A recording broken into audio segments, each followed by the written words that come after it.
View with two of our winners.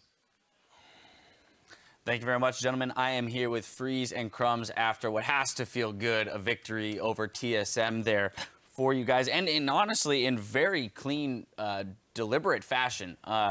And the very first thing that I want to approach with you guys, I'm going to come to you first, Crumbs, is that from week one, we've actually looked at this team and looked at the stats and said, this team has a great early game, right? So something is clicking there.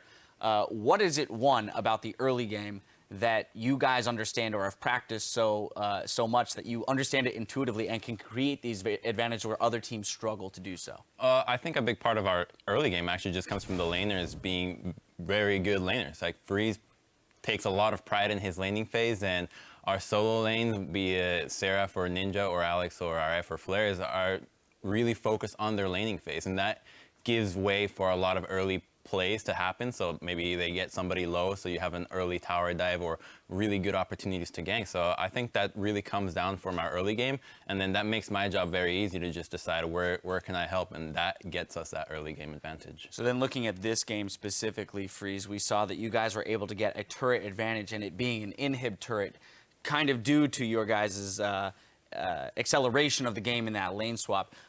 What would you attribute in this game that to the most? Was it champion picks, or was it just that you guys were quicker on the decision making? Where was the advantage gained? To be honest, both. It was The Herald. Yeah, we had a Herald and we had Grace, who is like super fast pusher in the lane swaps. On the first lane swap, we were already faster, so we took Dragon. The second lane swap, we took Herald, and then they decided to not match us, which was their mistake, and we were talking about it. We punished the mistakes. We just decided to push trade turrets, but we have a Herald, right? So we'll push way faster, and we have a Grace on top of it. So we get one extra turret, and then we had the momentum the whole game, and they were just on the backseat, and we could have done anything, and it was just our game to win, you know? It was like they couldn't do much at that point. All right, so you set yourselves up very well in the early game. This time you did close it out with the lead that you had created.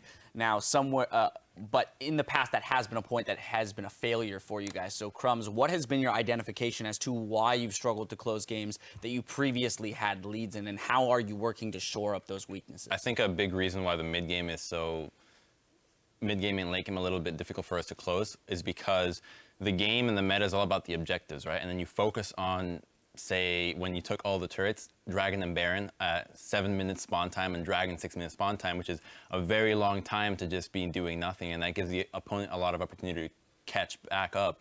So, for example, in the Cloud9 game, we rewatched it and realized that we need to be faster with the timings in which we aggress. So, particularly when minion waves crash is a really good time where you push vision or you become aggressive, and that's something that, for example, the Rocks Tigers in Korea are really good at. That they'll often just fight around minion wave crashes more than anything, and that's almost like a 30-second interval, which gives you a lot more action and fast-paced aggression. That if the opponent isn't ready to react to that and they're on the back foot, it's going to be very difficult to come back in. And just focusing on that mentality to look at past just Dragon, Baron, and other turrets makes it a lot cleaner for us. Finding more instances to fight and not on 6-minute cadences. Exactly.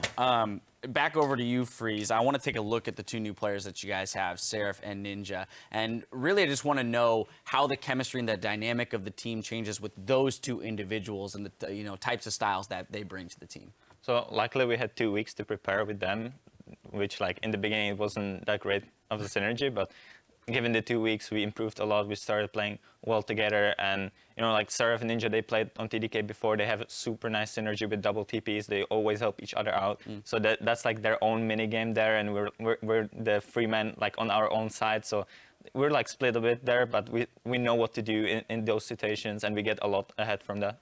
Awesome. I do have a pretty minor and mechanical question for you that is coming from a couple of the other guys. They want to know specifically about your Caitlyn trap placement in this game, because more often than not, it was placed in a somewhat like semicircular fashion as opposed to a straight line, which most guys we see walk up to a turret and they just go boom, 5 across.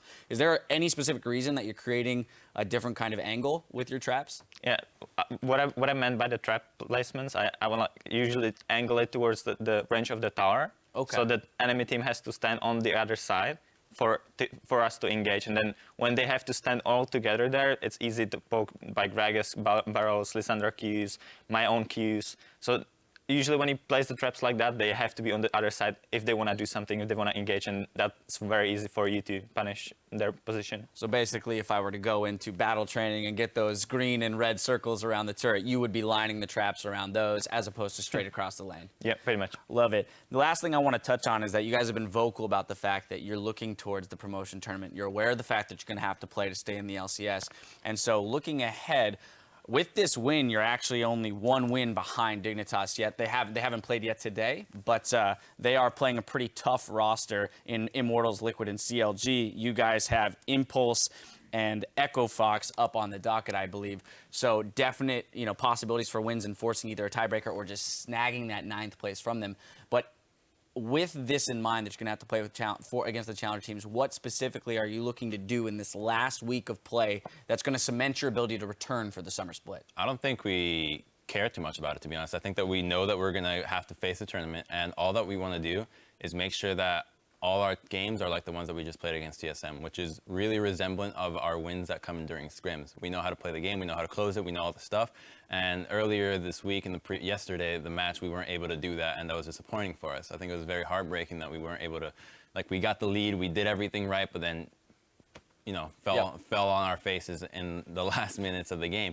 But this time around, just being able to bring this performance and show that we can do it at least one time should be enough to motivate us to keep going and working our ways to playing every game like that.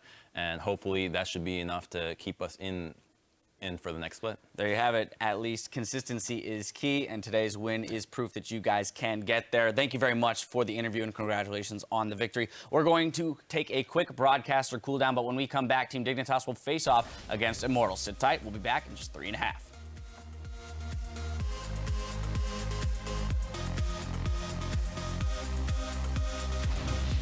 I have the Justin Bieber song stuck in my head.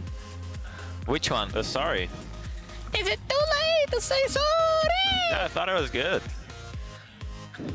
I'm missing more than just your body.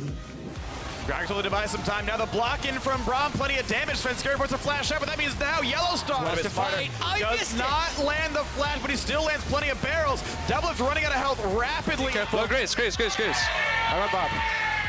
Grace. We're split. The Summer flashed in. They're all pretty chill. Let's listen to the left. Player on Jin. They're fighting. They're fighting. Jin.